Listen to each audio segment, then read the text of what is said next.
thought that recidivism was coming back to prison. That was what my thought what it was prior to this week. I looked it up in the dictionary, and it said that recidivism is a relapse to criminal conduct. So coming back to prison is not actually recidivism. It's a result of recidivism. Because you see, recidivism, the results of recidivism, they vary. What would be one word to describe this journey? Heartache. Enriching. Gratitude. Unapologeticness. Hope. Elevating. Passion. Resilience. I say transformation. Determination. Intention. My word is compassion. Rebirth. Intentional. It's bigger than just walking down your probation and parole. It's changing your mindset, lifestyle, and never returning to prison again. It's the Reentry journey with Cardell Sims.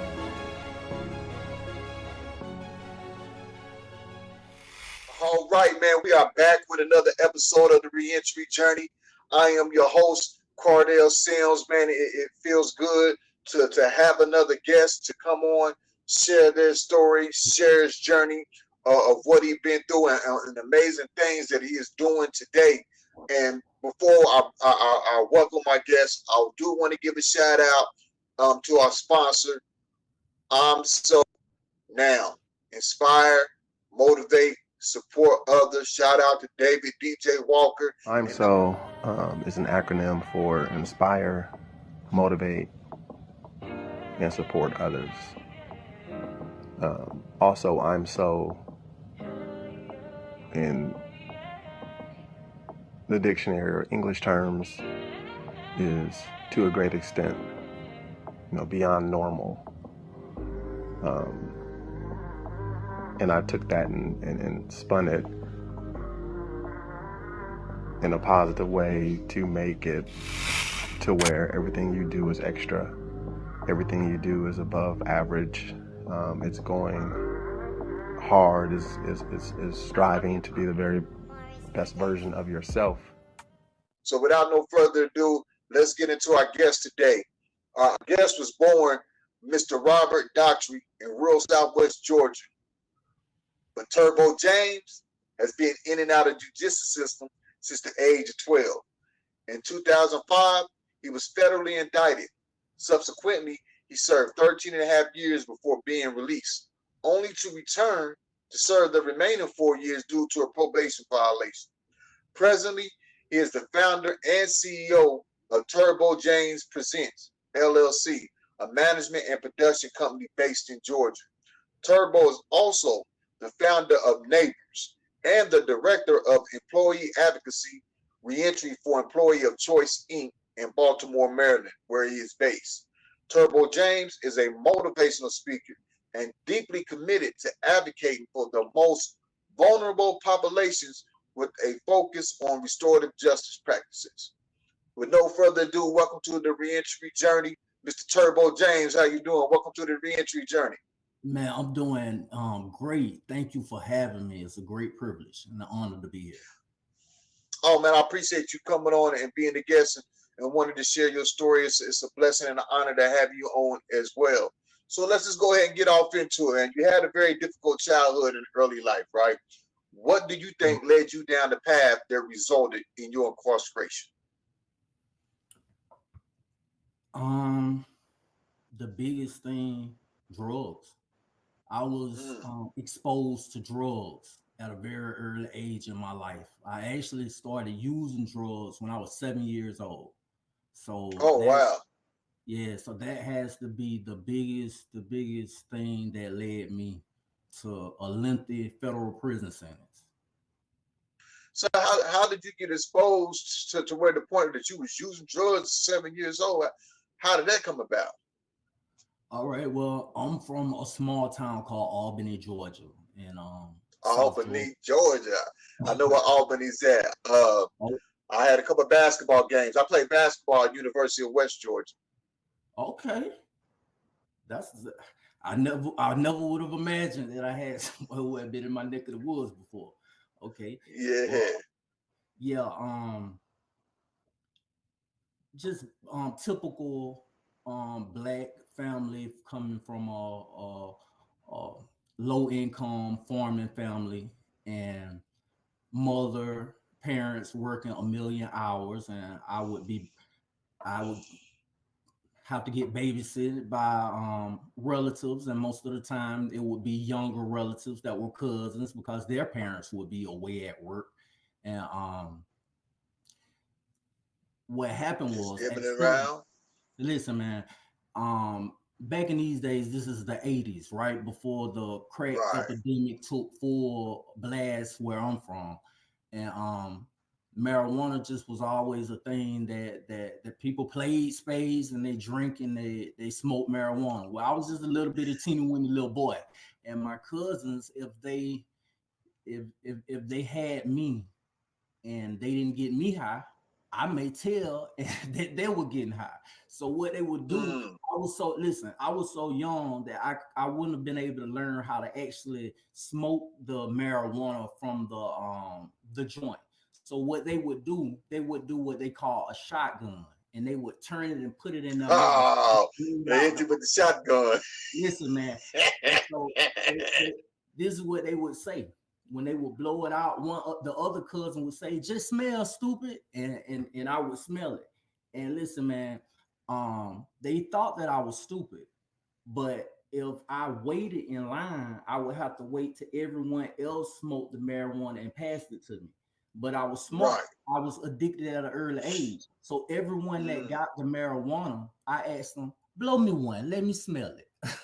And I took so many shotguns that by the time I was 10, they just called me Shotgun Rob. And all the people from after I was an adult, they thought that it Shotgun Rob. Listen, Oh man, here comes Shotgun Rob. They thought the name came from violence, but the name actually came from addiction at an early age. And that was my introduction to drugs. You know, all of my cousins, my female cousins, their boyfriends were from Miami, and they had moved to the Georgia area to what we call back then put down and distribute their drugs. And those were the people that I was around while my parents or my aunts or whatever, while they were away at work. And that had the Miami boys came down there strong in the late 80s, early 90s. Oh yeah, where I'm from, they were the ones who exposed. A lot of people don't know that that they came there strong in Georgia. For certain, we're right next door with the bordering state. Albany is actually only 40 minutes from the Florida border, so it was close enough to them, but far enough away from where they right. So that was my introduction at an early age to drugs, and it just went from there. By the time I was an early teenager, I was using ecstasy and just other drugs, and it just went from there. And my life just spiraled downhill in one way or another from that point. Okay. And so, you went to prison. What was the hardest thing about being incarcerated? Before we even get into the hardest thing about you being incarcerated, let's talk about the journey that led you to prison. Like I said, I had been exposed to drugs, and eventually I began to deal drugs, and it was just one problem after another. I had been groomed by real drug dealers, so I wasn't getting caught for dealing drugs, but I was in the criminal justice system, going to jail for defending the drugs and that type of thing. I never was convicted, but by the time they finally got their hands on me, they gave me a substantial amount of time. My very first time going to prison, I went in maybe 2005, and I wasn't actually released until 2017 to the halfway house, but I didn't get out of their custody until 2018. So that's a drastic change of a lifestyle from having some financial freedom and experiencing a little life to going to to prison and getting locked up and the key being thrown away, living under a rock for a significant amount of time. And so your first federal bid was, I mean, your first prison bid was federal. Exactly. That's, man. Woo! Listen, everyone, all the rest of my peers, they were going to boot camp or the state prison a little while and coming home. They sent me straight to the big house, you know. So that was something. Federal. So what was that like? Listen, go ahead. I told my children that day, before I was arrested, I said, Daddy's fixing to go to the store. I'll be right back. I was going to bring you back some ice cream. By the time I made it home, each one of my children were adults. They didn't even eat ice cream anymore. So that was what it was for me. It was, and you said you asked me. Yeah, I was asking you what was the hardest part of being incarcerated. All right.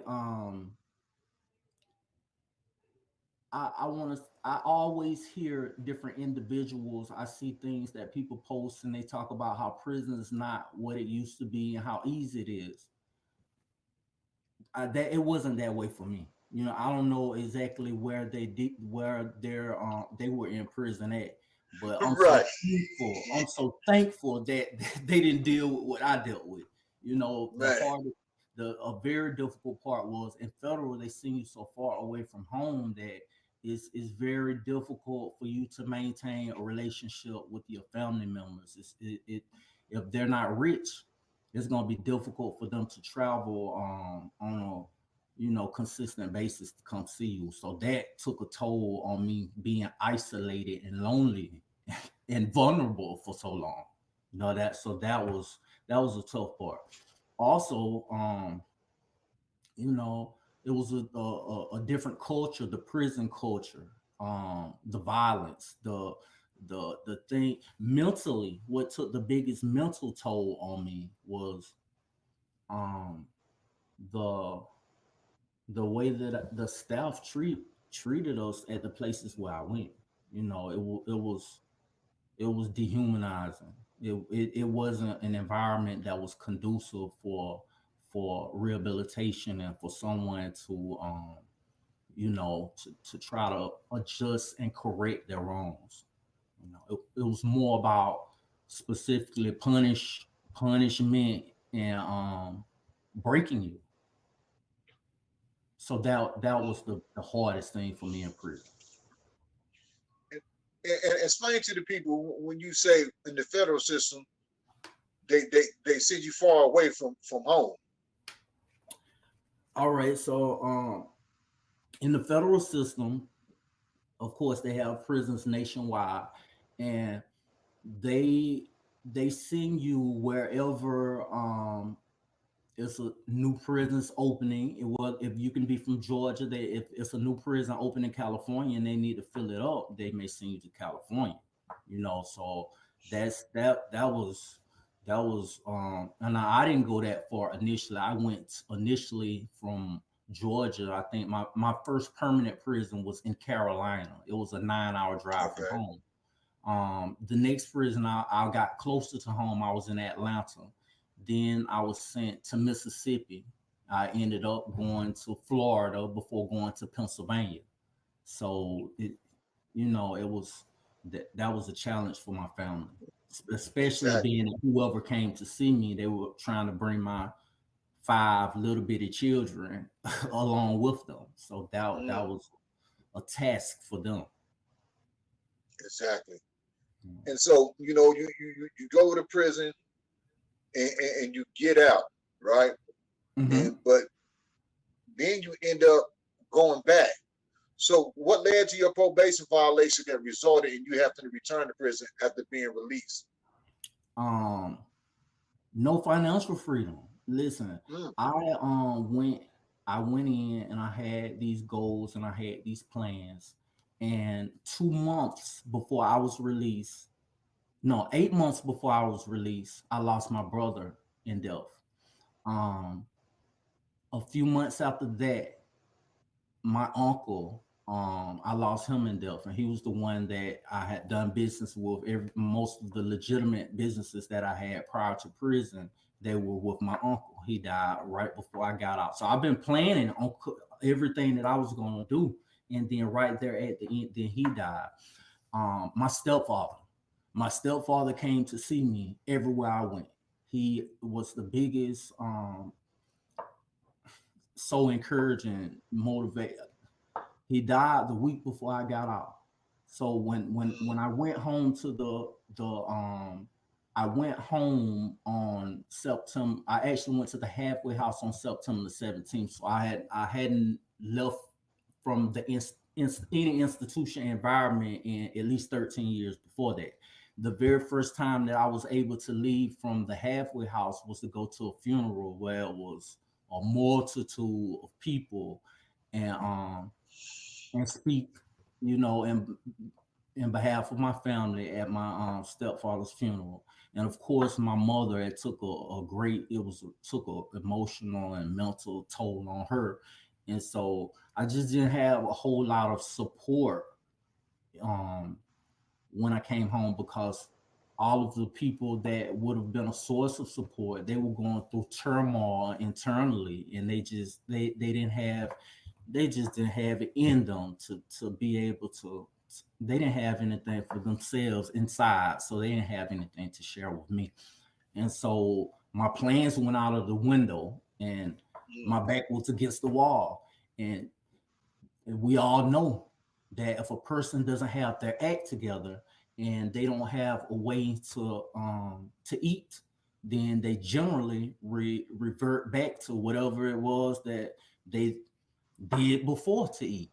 And so before I knew it, I was back into committing crimes, and that I didn't actually get convicted for a crime, but my probation was revoked, and I was sent back to prison for the rest of my probation because of my behavior and my actions. It was just obvious that I hadn't adjusted properly, and so I was sent back. Right. And so, how did you turn your life around after being released from prison for the second time? What specific steps did you take? I surrounded myself around very good people who had my best interests at heart and who wanted me to succeed, and they were willing to take the time and train me and go on the edge and take a chance and allow me to be a part of their organization. And that really was instrumental in me being able to take some of the things that I already knew and some of the education and training that I already had, and be able to apply it in a way that I could be able to contribute to my community and my family, and be able to be a man. Okay. You are now a successful entrepreneur and an advocate as well. What advice would you give to others who have been incarcerated and want to rebuild their lives? The biggest advice that I can give to people who want to come home and get the ball rolling and is to pick carefully their friends. There was a quote. They asked Genghis Khan. Genghis Khan was a poor person. His dad died when he was just a teeny weeny little boy, and it drastically changed the life of his family. And when they asked him, I'm gonna tell you this real briefly. Genghis Khan was said to have single-handedly united a group of small tribes and created what today is known as the Mongolian Empire. And they went on to conquer all existing world powers. And they asked him, Genghis Khan was Genghis Khan. Genghis Khan was he was a brutal but knowledgeable, general in a sense. Like when I read about him, if you surrendered when y'all was going to war and you surrendered to him, he killed you because he felt like you was going to. If I take you in, what's going to happen when it comes down? You surrender, you're going to surrender, and you're going to go against me. So if you surrendered, he didn't take you. But if you fought the war, he'd take some of them generals over them nations that he conquered. But if you surrender, he was killing you for sure. Yep. Well, listen, they asked him. They said, how does somebody who comes from such humble beginnings and limited resources attain the success that you have attained? And he said this. He attested it to this one thing. He said, I pick my friends as closely as I choose my wives. And so that's one of the biggest pieces of advice that I would give to individuals when they're coming home from because a lot of these individuals already have been exposed to so much on the streets, and then they go to prison, right. And it takes a toll, and you become institutionalized, and you need to de-institutionalize when you come home. And in order to do that, you need to be around the right type of people who can kind of hold you accountable a little bit, and be around those people who can groom you and help you to grow and progress. And so that's a great piece of advice. People who go back to the same playgrounds to play the same games with the same playmates, that's a recipe for recidivism. Automatically. That's why I kept going back. That's why it took me 5 times to get it right. Because every time I got out of prison, I went right back to the same neighborhood, same block, same gang, same homies doing the same thing, and they was waiting for me. I ain't need no job application or nothing. They had, what's happening, big bro? You back right back at it. And I was right back at it. And right back at it meant right back going to the penitentiary. So I definitely understood. Same results. Ain't nothing changed. But when I came out, changed my surroundings, changed my mindset, I didn't even go back home because I knew that was, every time I went home, I got out and went home. My mama stayed dead center on the block. My mama's house was like the block headquarters in a sense. You know what I'm saying? So when I got out, I'm getting out to 30, 40 homes on the block doing their thing. Of course, I'm finna jump back in. So yeah, I definitely agree with you on that, because that was one of the biggest reasons why I kept recidivating and going back and forth to prison. You got to change them surroundings, most definitely. So that's great advice right there. Another question. Go ahead. And before that, the biggest thing, you don't come home and start doing it. You got to do it inside. You must. Oh yeah. Reentry begins the day that you go inside of the institution. If you don't start making those adjustments at that point, you can cancel Christmas. Straight up. And the crazy part is, when I came out of prison, I got to doing what I do, because I only been out. I got out of prison in 2017, so I've been on a grind, straight hard grind, doing what I'm doing for 6 years. I hit the ground running. But that's what I came out saying. Like, that's why I named my Reentry Academy. That's why I got the name it got, on the inside. Because you and I both know, like you said, reentry starts on the inside. You can't wait for somebody to get out of prison and start preparing them for reentry. They already out here. It's already started. And the world going by fast, especially today. So reentry most definitely starts the first day your loved one gets incarcerated. You all should be start preparing and working on their reentry. And it starts on the inside of prison and the self. You can't start reentry outside them 2 days. I agree. So yes. what I don't want to go for. I was going to ask you, with you being out now, what do you see as the biggest challenges that formerly incarcerated individuals face as they try to re-enter back into society? Resources, a lack of resources. I was unable to get, it's so hard to get housing. Nobody wants to rent to you. I definitely couldn't get any aid. I couldn't get food stamps because of my charge, which I don't understand in the lease. But I couldn't get drug dealer. You ain't getting no food stamp. You got them drug dealing on your case. Any type of them services on the door. Yeah, so I couldn't get food stamps. I couldn't get I just I lack resources. And now Right, that's what a lot of people step. That's an obstacle for a returning citizen. Um Something else for a lot of people, even if the resources that are there, we don't have we just don't have the know-how. We don't have the knowledge to be able to take advantage of them. We don't know how to access them. So even if they're there, that they don't do us a whole lot of good. And man. I You see know, where I'm smiling because you saying the same thing that I've been saying. Like, even if the resources are there, we don't even be aware of them most of the time, or know how to even go about getting these resources as well. listen, So that's why I created listen, my personal development program, because I was saying you had to be personal developed to be able to be aware that these, for one, these resources out there, for two, to be able to utilize these resources. So I definitely agree with that. yeah, that's I created this a group called Neighbors, and it's a group that's only in prison.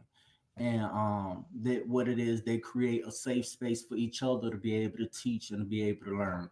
What I did while I was in prison, I taught the entire time. I taught individuals GED. I taught public speaking. I taught soft skills. I taught um, effective communication, effective planning, just basic things for people to come home, because the the institutions, they were providing certain things to say that they were providing them, because they had I mean, they tell the government they're providing things, but a lot of the things that they were providing, it would have been good in the 70s or the 80s. So I created curriculums to be able to help people to do things, because most of us, when we come out of these situations, even if we were to get a good job, even if we had the technical skill or the skill set to do the job, we don't have the soft skills to be able to retain the job. We don't have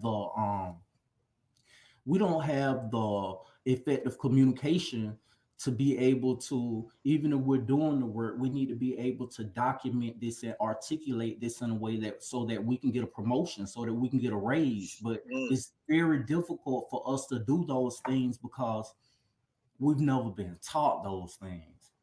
So that's a big part of that was one of the biggest arguments between Booker T and W.E.B. Du Bois. W.E.B. Du Bois wanted for education for individuals in the black community to be doctors and lawyers and that type of stuff, which I agree with totally. But Booker T had actually been in slavery before. So he had actually had a lot of experience with those specific individuals coming out of that, like you and I have been in mhm. in those institutions. And he Right. understood that they, not saying that they needed to work in the fields or do anything like that, but he understood the need for them to learn um just the basic things as well, like the hygiene, just the basic things that weren't going on, they didn't have access to before they were going into these situations. And so the just the basics, I think, is a challenge for us coming out of those institutions, because it's not civil, you know, it's not a Right. civil type thing. We don't communicate with people the way that people do in a civilized society a lot of times in those institutions. So it's a Exactly. big adjustment, you know. Big adjustment. Yeah. And so um, I see that you're involved in restorative justice efforts, right? Can you Yes, sir. explain to the incarcerated people? I mean, can you explain to those that's going to be watching this? They might not know what restorative justice is. Can you explain to them what restorative justice actually is? Restorative justice, what that is, it's the a lot of the main elements in restorative justice is it's make accountability, being able to make sure that if there are victims involved and things like that, make sure that everyone has an opportunity to heal properly. And a lot of what we do in restorative justice is we share stories. We share stories of the actual individuals who are in the facilities. We share the stories of the police officers and their families. We share stories so that we can all see each other as humans, as opposed to as we can see each other as neighbors, as Right. opposed to seeing each other as enemies. And that way everyone gets an opportunity to get what they need to heal the community as a whole. And so Exactly. that, in a nutshell, a lot of what restorative justice is. I appreciate you breaking it down, because a lot of people, they don't really know about restorative justice and the things that's going on behind the walls with restorative justice programs. Here in Missouri, the restorative justice, they do the hair locks, they do uh, vegetation. In one prison that I got a program in, they do a lot of different things and raise a lot of money for institutions and for things for the inmates to do as well. Raise money on their behalf to maybe have bringing things in. Like in Missouri, they do every now and then you get to order from like a food vendor. That's restorative justice right there. Like you so many months violation free, you get to go in and order like Subway or different type of other places. They come in and you get it for that day. That restorative justice put that program on. So I mean, I got a guy that was in my program that I mentor now. That's all he did his whole time incarcerated, 6 years, restorative justice work. He'd been out 4 months and he still had that same work ethic. Started his own painting company, man. I've been seeing him painting, having at least 4 or 5 jobs per week in his own business, whether it's deck, whether they painting the inside of a house, fencing or whatever. But in that same work ethic that he built in restorative justice, he brought it out, and he's doing some great things. So it's a must that we highlight restorative justice, and I salute you for taking part of restorative justice and being a figure in the restorative justice movement as well. Most Yeah, definitely. most definitely. It's something that I'm very proud of. I'm actually right now, I'm putting together a product. We're trying to use technology to be able to reach out to the individuals that are in the federal facilities. And we're using a restorative justice approach where we're Okay. using the stories of individuals and how their crimes affected, because that's a great part of what helped my change. When I got an opportunity to be honest about the part that I was playing and what was going on and how it was affecting my children, the way that it was affecting my parents, the way that it was affecting the neighborhood, the impact that it was having on other people. That Right. was something that really helped me. So we neighbors, these individuals, all of these products were made by inmates in federal correctional facilities and modified therapeutic communities, Okay.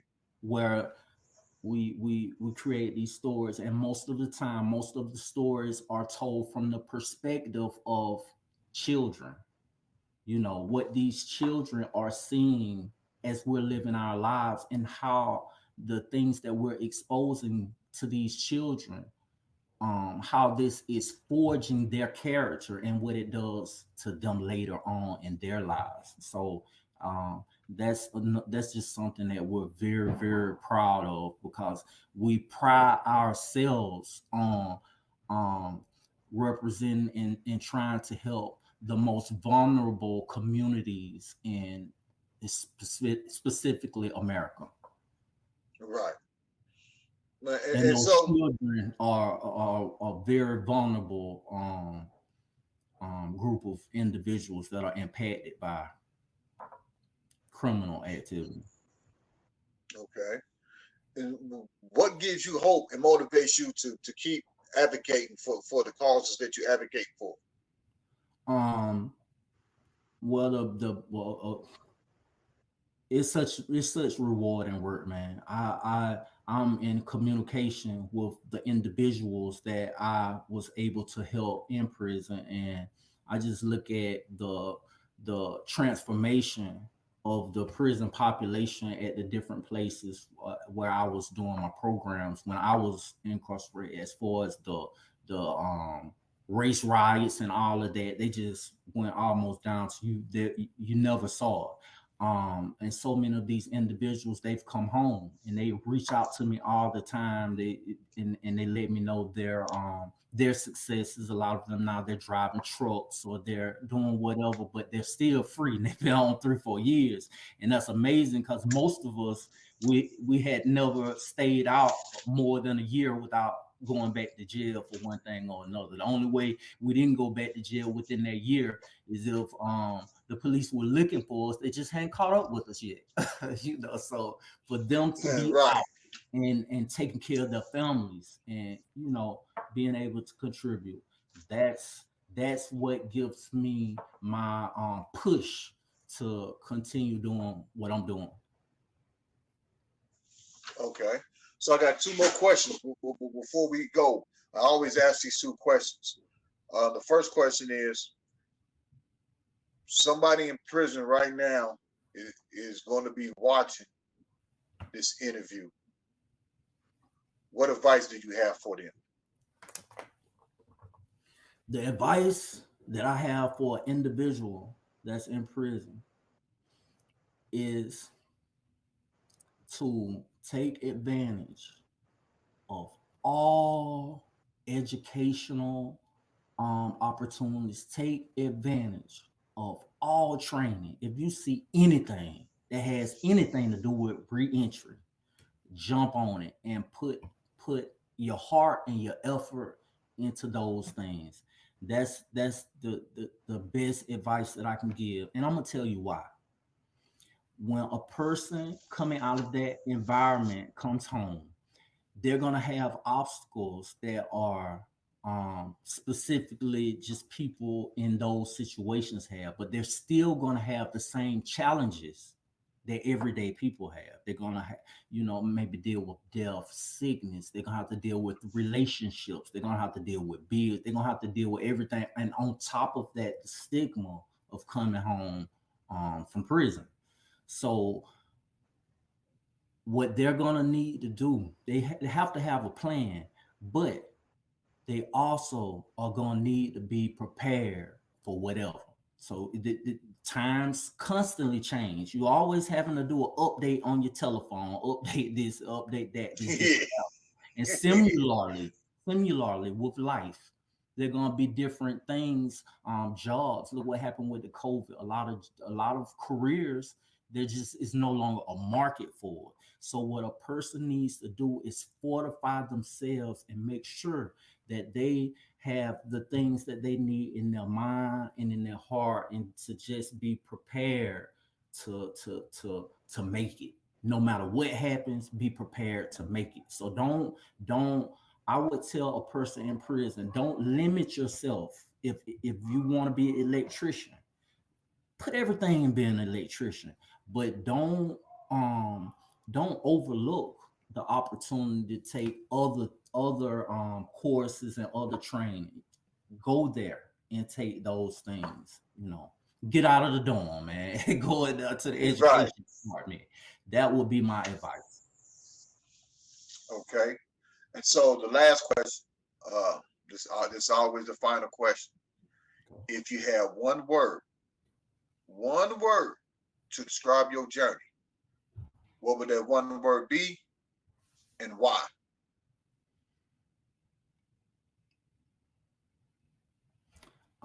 If I had to have one word,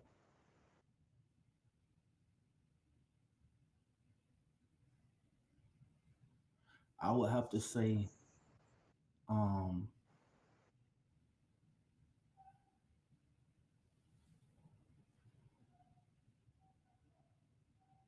word.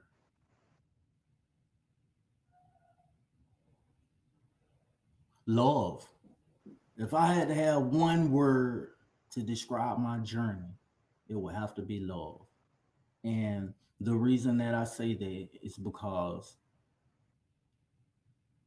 love is what has taken me from the beginning of my journey to now. People have shown me love and shown me undeserved kindness throughout my journey. You know, I've met you, just people like you who are willing to just show love, and sometimes it may not be something that's financial or things like that, but the love is something that has taken me through, and it's something that, because I've given a great deal of love, I think that I've been rewarded by, you know, karma or whatever, and love. If a person can stick to love, it'll take them through any journey. And the reason I said that word is because so many times I caught myself becoming bitter or this and that because of what life had thrown at me. But love for the individuals who are incarcerated, and just love in general is what just keeps me pushing, and it's kept me resilient. It's kept everything intense. The love has brought out the passion. So my one word would have to be love. I think that's the answer almost to everything. Love. And so for the people that's tuning in, how can they reach out to you? How can they get a hold of you? Website, social media handles, things of that nature. My website is turbojames.co. And on almost all platforms, you can find me under Turbo James. Turbo James presents Turbo James, or LinkedIn. Well, not LinkedIn, but from TikTok. I'd say you use Turbo James on LinkedIn. But listen, from TikTok to Instagram to Facebook, wherever you look, Turbo James. That's where you can find it. That's who right I am. On. So I appreciate you, Turbo James, for tapping in with me. Those of you who are listening and will see this episode, make sure you go follow Turbo James on all of the social media handles. Tap into his website, reach out and connect with him. Let's make sure we honor this brother and get him involved with a lot of the work that's going on out here. Even though he's already involved in a lot of work, we want to keep the plate going. That's how I like it. Keep bringing it to the plate, because we make a more and more impact, and we're making a big connection and a huge network, and we all can use each other. So I appreciate you coming on, sharing your journey, sharing your story. Anything that I can do to connect you or give a good word or just whatever, we can do some collaborations or whatever. Just feel free to reach out to me, man, anytime. I'm always open to working with brothers, and making an impact. So again, I thank you for coming on, being a guest on the reentry journey. And for those guys that's on the inside, you know what I always say: don't let the limitation of your background reduce the height of your potential. Outgrow what you were born into. The time is now for you to put in work, because when you get out of here, you ain't gonna have that time that you have sitting in them cells right now. So like a man Turbo James said earlier, get up out that dorm, go take them programs, get involved, and so that way when you walk out the gate, you prepared and you got confidence, and you know you can do it. This is another episode of the reentry journey. Again, I like to thank our guests, Turbo James. I'd like to thank everybody that's been tuning in and week out, on the inside and on the outside. We here for you. We appreciate you. And once again, I am your host, Cardell Sims, and my guest, Turbo James. We will catch y'all when we catch y'all. This is the reentry journey, and y'all have a great day. And we are out. Thank you. What would be one word to describe this journey? Heartache. Enriching. Gratitude. Unapologeticness. Hope. Elevating. Passion. Resilience. I say transformation. Determination. Intention. My word is compassion. Rebirth. Intentional. It's bigger than just walking down your probation and parole. It's changing your mindset, lifestyle, and never returning to prison again. It's the reentry journey with Cardell Sims.